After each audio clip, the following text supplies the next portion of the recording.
Hello students. First of all, we are going to start a very important topic, electric flux of electrostate. In order to this, first of all, we must know about the concept of area vector. Now let's come Hindi कि 11th class में आपको पढ़ाया गया था कि area एक scalar quantity है. अब यहाँ पे हम डिस्कस कर रहे हैं एरिया वेक्टर.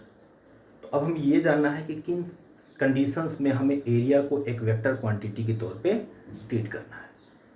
तो एक छोटा सा कॉन्सेप्ट ये है कि अगर किसी क्लोज सरफेस के ऊपर हम कोई एलिमेंट्री सरफेस चूज करते हैं, कोई एरिया एलिमेंट चूज करते हैं, तो वो एक सर्टेन लोकेशन को स्पेसिफाई करता है.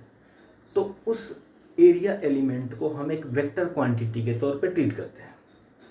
और कन्वेंशनली उस एरिया वेक्टर को हम डिनोट कैसे करते हैं, तो देखा कि आपने ये क्लोज सरफेस, ये सरफेस है, यहाँ पे एक स्फेरिकल हमने क्लोज सरफेस कंसीडर कर रखा है. इस पे कोई एरिया हमने डेल्टा एस हमने रिप्रेजेंट किया, तो उसका जो एरिया वेक्टर होगा इस सरफेस से नॉर्मली आउटवर्ड, नॉर्मली बाहर के तरफ एक हम एरो से उसको रिप्रेजेंट करते हैं सिंपली. इसलिए हमने एन कैप यहाँ पे इंडिकेट किया, जो कि ये इंडिकेट कर रहा है कि सरफेस एरिया से बाहर की तरफ बिल्कुल normally, it means perpendicular to the surface. तो इस एरिया एलिमेंट को लिखने का तरीका क्या है कि delta S is equal to N cap into magnitude of delta S. In similar case यहाँ पे देख सकते हैं कि स्फीयर के ऊपर हमने एक एलिमेंट्री सरफेस एरिया कंसीडर किया है और उसके ऊपर एक हम एरिया वेक्टर रिप्रेजेंट करने की कोशिश की है. तो उस सर्टेन लोकेशंस पे हम एरिया को क्या मान लिए हैं, एक वेक्टर क्वांटिटी के तौर पे मान लिए हैं. इसी कॉन्सेप्ट को कंसीडर करते हुए हमें पढ़ना इलेक्ट्रिक फ्लक्स के बारे में. तो फ्लक्स का नाम आते ही एक बात तो क्लियर हो जाता है कि ये बात कर रहा है नंबर ऑफ फील्ड लाइंस की. इलेक्ट्रिक फील्ड आपने पढ़ा, इलेक्ट्रिक फील्ड में हम इलेक्ट्रिक फील्ड की इंटेंसिटी को डिफाइन करते हैं. तो वहाँ पे हम देखते हैं कि वो फ्लक्स की डेंसिटी यानी इलेक्ट्रिक फील्ड लाइंस की डेंसिटी पे डिपेंड करता है. तो कितनी नंबर ऑफ फील्ड लाइंस किसी सरफेस के थ्रू क्रॉस कर रही हैं, पास कर रही हैं, कैसे, नॉर्मली. कंडीशन क्या है कि कितनी फील्ड लाइंस किसी सरफेस से नॉर्मली क्रॉस कर रही हैं, उसके करस्पॉन्डिंग हम ये बताते हैं कि कितनी फ्लक्स उस सरफेस थ्रू क्रॉस कर रही है ना. तो फ्लक्स डिफाइन होता है. तो फ्लक्स को कैलकुलेट कैसे करते हैं, तो इलेक्ट्रिक फील्ड की इंटेंसिटी क्या है और सरफेस एरिया की वैल्यू क्या है, इनके प्रोडक्ट से हम उस सरफेस के थ्रू फ्लक्स को कैलकुलेट कर पाते हैं. एक सिंपल से एग्जांपल लिया हमने कि एक सरफेस एस है, उसके थ्रू इलेक्ट्रिक फील्ड क्रॉस कर रहा है, क्लियर. और electric field lines area vector, हमने देखा कि सरफेस के ऊपर एक हमने एक एलिमेंट्री सरफेस कंसीडर किया. एलिमेंट्री सरफेस का एरिया वेक्टर क्या हो गया, डीएस हो गया. इस डीएस वेक्टर के साथ यानी एरिया वेक्टर के साथ इलेक्ट्रिक फील्ड लाइन जो क्रॉस कर रही है वो थीटा एंगल सबटेंड कर रही हैं. तो हमें फ्लक्स कैलकुलेट करते समय इलेक्ट्रिक फील्ड का वो कंपोनेंट कंसीडर करना है जो एरिया वेक्टर के अलोंग हो, यानी सरफेस से नॉर्मली क्रॉस कर रहा हो. तो ऐसे सिचुएशन में क्या किया हमने, इलेक्ट्रिक फील्ड को दो कंपोनेंट में रिजॉल्व कर लिया. ई कॉस थीटा जो कि एरिया वेक्टर के अलोंग है और ई साइन थीटा जो कि एरिया वेक्टर से परपेंडिकुलर यानी सरफेस के पैरेलल है. तो ई साइन थीटा तो इस सरफेस को क्रॉस कर नहीं सकता, क्रॉस कौन कर रहा है, ई कॉस थीटा. तो ऐसे सिचुएशन में अगर हम small amount of flux calculate करना चाहते हैं कि इस डीएस के थ्रू छोटा सा जो फ्लक्स होगा उसकी वैल्यू क्या होगी, जो कम अमाउंट का फ्लक्स होगा, तो small amount of flux through the elementary area ds is d phi is equal to electric field, the component of electric field which is crossing normally, e cos theta into ds. अब e cos theta into ds को ऐसे आप arrange करके लिख सकते हैं कि e ds cos theta. अब e भी वेक्टर है और ds भी वेक्टर है, तो इसको हम डॉट प्रोडक्ट के टर्म में लिख सकते हैं, scalar product of two vector, d phi is equal to e dot ds. यहां से एक बात क्लियर है कि फाई जो आपका फ्लक्स की वैल्यू है वो इलेक्ट्रिक फील्ड और एरिया वेक्टर के स्केलर प्रोडक्ट से मिल रहा है, यानी कि फ्लक्स क्या है, एक स्केलर क्वांटिटी है. ये बात क्लियर हो गई. अब हम पूरे सरफेस के थ्रू अगर हम फ्लक्स की वैल्यू को कैलकुलेट करना चाहते हैं तो इस सिचुएशन में हम क्या करेंगे कि पूरे सरफेस के लिए इस वैल्यू को हम इंटीग्रेट कर देंगे. इंटीग्रेट करके हमें पूरी फ्लक्स की वैल्यू मिल जाएगी. तो ये कॉन्सेप्ट है एरिया वेक्टर का और इलेक्ट्रिक फ्लक्स का. इलेक्ट्रिक फ्लक्स से रिलेटेड एक बहुत ही इंपॉर्टेंट थ्योरम है जिसको हम कहते हैं गॉस थ्योरम या गॉस लॉ इन इलेक्ट्रोस्टैटिक्स. अब जैसे ही फ्लक्स का कॉन्सेप्ट इंट्रोड्यूस हो गया तो इससे रिलेटेड हम गॉस थ्योरम का कॉन्सेप्ट आगे पढ़ने जा रहे हैं. सो गॉस थ्योरम में सबसे इम्पोर्टेंट यहाँ पे ये है कि जो बेसिक कैलकुलेशंस का मेथड है कि electric field into surface area, इसके अलावा गॉस ने इसी को यूज़ करते हुए एक थ्योरम दिया जिससे कि इजीली किसी चार्ज अगर किसी क्लोज सरफेस के अंदर इनक्लोज्ड है तो टोटल नंबर ऑफ फ्लक्स क्या होगा ये फाइंड आउट किया जा सकता है।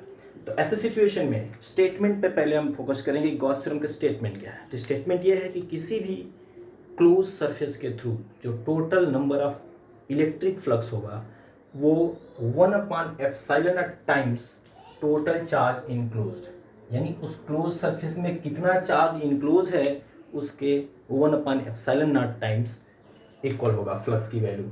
तो सीधा सीधा लिख सकते हैं कि flux phi is equal to charge Q/ε। अगर किसी सरफेस के अंदर Q चार्ज इनक्लोज है तो उसके थ्रू फ्लक्स की वैल्यू कितनी होगी Q/ε। अब फ्लक्स का डेफिनेशन देखें तो डेफिनेशन से फ्लक्स की ये वैल्यू मिली थी कि phi is equal to integral over surface S E dot D S.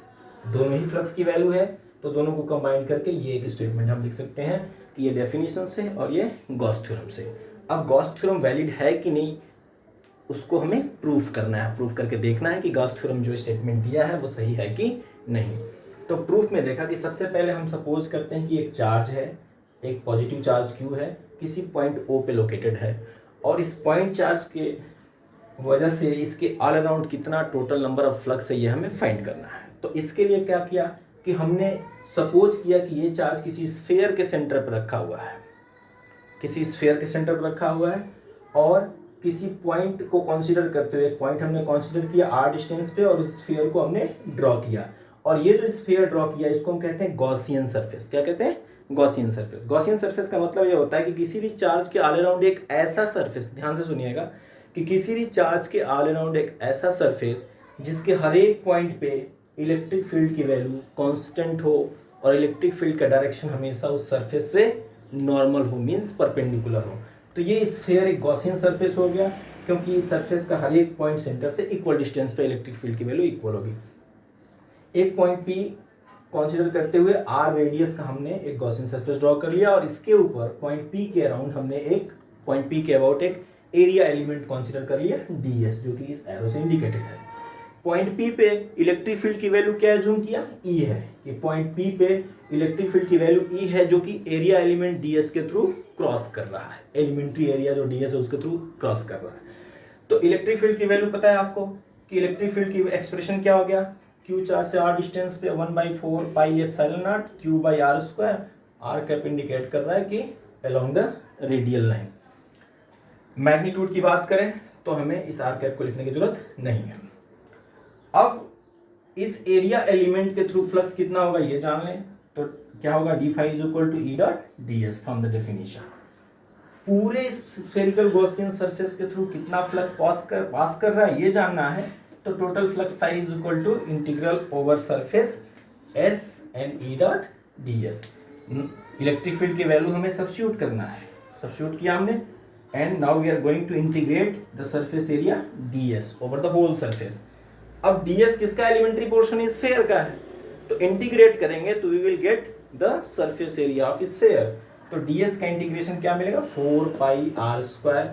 4π से 4π कैंसिल होता है, r² से r² कैंसिल होता है। Now simply we have phi is equal to Q/ε। यहाँ से गॉस थ्योरम का प्रूफ होता है डेफिनेशन का कॉन्सेप्ट। अच्छा, अब ये कह दे कि इस गॉसियन सरफेस के अंदर यानी चार्ज के ऑल अराउंड कोई ऐसा मीडियम है इंट्रोड्यूस किया हुआ है, डाइलेक्ट्रिक मीडियम, जिसका डाइलेक्ट्रिक कांस्टेंट K है। तो सिंपली आप जानते हैं कि अगर उस मीडियम का डाइलेक्ट्रिक कांस्टेंट K है तो इलेक्ट्रिक फील्ड की वैल्यू K टाइम्स रिड्यूस होगा। सिंपली यहाँ भी K लगेगा और फ्लक्स की वैल्यू भी K टाइम्स कम हो जाएगी, Q/ε0 K। तो ये हो गया गॉस थ्योरम। इसको एक बार दोबारा भी आप सुन सकते हैं और अगर कोई भी डाउट हो तो आप उसको कमेंट बॉक्स में लिखेंगे, ठीक है। नेक्स्ट, अब इसके एप्लीकेशंस बोर्ड एग्जाम्स के पॉइंट ऑफ व्यू से बड़े ही इंपॉर्टेंट हैं क्योंकि इसके एप्लीकेशन जनरली पूछ जाते हैं। तो इसको अगर आप समझ गए हैं तो इसके एप्लीकेशंस भी समझ जाएंगे।